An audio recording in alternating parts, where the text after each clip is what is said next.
Magandang umaga po mga ka-farmers. Andito po tayo muli sa ating munting taniman. May ipapakita ko sa inyo. Ibang klase ng kape ito doon sa mga dati kong video na nakita nyo. Hindi sa amin to, pero sa lupa ito ng pinsan ko. Yan.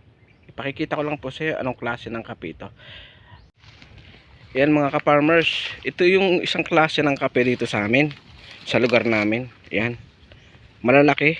Yan, kung tawagin ito sa amin, kaping makapal. Hindi ko lang alam kung ano talaga yung talagang tawag sa kanya. Pero kung tawagin sa amin to is kaping makapal. Malalaki yung bunga niya. Ayan o. Ayan. Ayan, hindi ko lang, baka ito yung kaping barako na tinatawag. Ayan. Ayan. Paki-comment na lang po para malaman ko kung anong tawag talaga sa kaping ito. Komenta lang po kayo yung mga nakakaalam. Kaping makapal to kung tawagin sa amin, o kaping barako siguro. Barako, yan. Kaping barako kung tawagin to sa amin. Kaya paki-comment na lang po kung anong talagang tawag dito sa kape na to. Ano talaga yung pangalan niya. Yan. Malalaki yan. Yan. Yan ang kaping barako. Andito ang tawag sa amin. Ayan. Ibang klaseng kape doon sa mga nauna kong video. Ayan, ang dahon niya rin is makapal.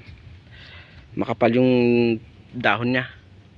Ayan, ito po yung dahon noong mga kape na binidyo ko noon, maninipis.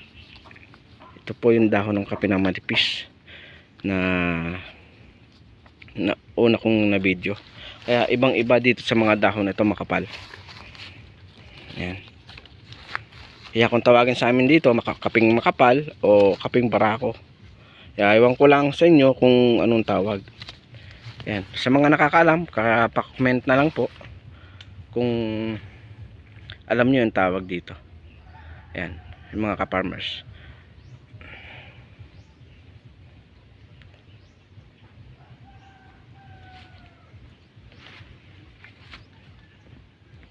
Yan mga ka-farmers, comment na lang po kung anong tawag sa kaping ipinakita ko po sa inyo. Maraming salamat po sa pagsubaybay at sa panonood ng ating mga video. Bye bye.